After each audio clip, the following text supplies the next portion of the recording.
नमस्कार दोस्तों, स्वागत है आपका फिर से एक छोटे से मोटे ब्लॉग में। तो जैसे कि आपने पिछली वीडियो में देखा होगा कि मैं शादी में जा रही थी और हमें जल्दी वापस आना था क्योंकि हमें देहरादून के लिए निकलना था। तो मेरे भाई उठ गए फिर 4 बजे और मैं तो खैर 3 बजे सोई थी और 4 बजे उठ गई थी क्योंकि भाई का कॉल आ गया था कि उठ जा, टाइम हो गया है, निकलना है जल्दी। तो मैं बाहर आई और देखा बाहर बहुत ठंड हो रही थी। फिर जल्दी से दूल्हे राजों को उठाया और उनसे जैकेट ली और हम निकल पड़ते हैं अपने घर की ओर। और बाहर काफ़ी अंधेरा हो रहा था और सामने ये न्यूट्री दिख रहा है। और फिर यहाँ से बीच में देवलसारी महादेव मंदिर पड़ता है जो कि मैंने रात को पहली बार देखा। वैसे पहले बहुत पहले आते थे लेकिन अब ये नया बन चुका, तो पहली बार ही आई थी और दर्शन करने नहीं जा पाए हम क्योंकि टाइम नहीं था इतना। और ये टिहरी डैम तो आपने देखा ही है।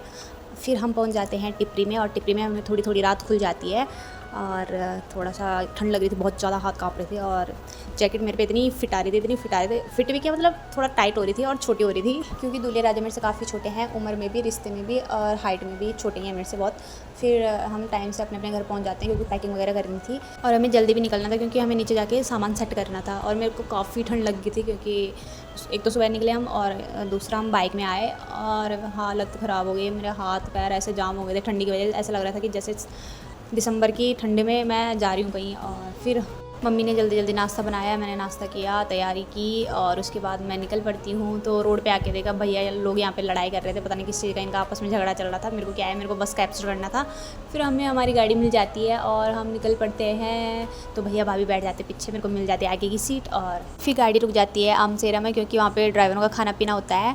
तो हम तो नहीं खाते हैं क्योंकि हमारे लिए दी खाना बना रही थी घर पे। तो खाने के टाइम पे हम पहुंच चुके थे इसलिए हम अब रूम पे जाके ही खाएंगे। पहले हम सामान रखने जाते हैं भैया भाभी के रूम पे, उसके बाद हम दी के रूम पे जाते हैं खाना खाने। उसके बाद हमें दोबारा रूम पे आना पड़ा क्योंकि रूम इतना गंदा हो रखा था कि हमें पहले सफाई करनी थी और उसके बाद हमें सामान लेने के लिए जाना पड़ा। और यहाँ पे चुट्टू कर रही है मेरे साथ ड्रामे की, मैं तो सो रही हूँ और मेरे साथ ज़्यादा ही लड़ाई करती है ये, इसने बहुत परेशान करके रखा है हमें। और इसके बाद हम पहुँच जाते हैं फर्नीचर की दुकान पे। तो फर्नीचर तो हमें पसंद आ ही जाते हैं, खैर महंगाई तो अब धीरे धीरे बढ़ी रही है। फिर हम इंडक्शन लेते हैं, उसके बाद फ्रिज भी लेते हैं, सामान सारा लगभग ले ही लिया था। अब इंतज़ार है गाड़ी का और भैया यहाँ पे अपने पैसे उड़ा के काफ़ी खुश हो रहे हैं। फिर हम यहाँ पे थोड़ा सा टाइम पास करने के लिए फ़ोन घुमा ही लेते हैं, क्या करना। और थकान भी इतनी ज़्यादा हो गई थी, सबके चेहरों से पता चल रहा है कि कितनी थकान हो चुकी है। फिर घर जाते टाइम चुट्टू को यहाँ पे दिखती है साइकिल और जिद करने लगती है कि मेरे को साइकिल चाहिए तो चाहिए।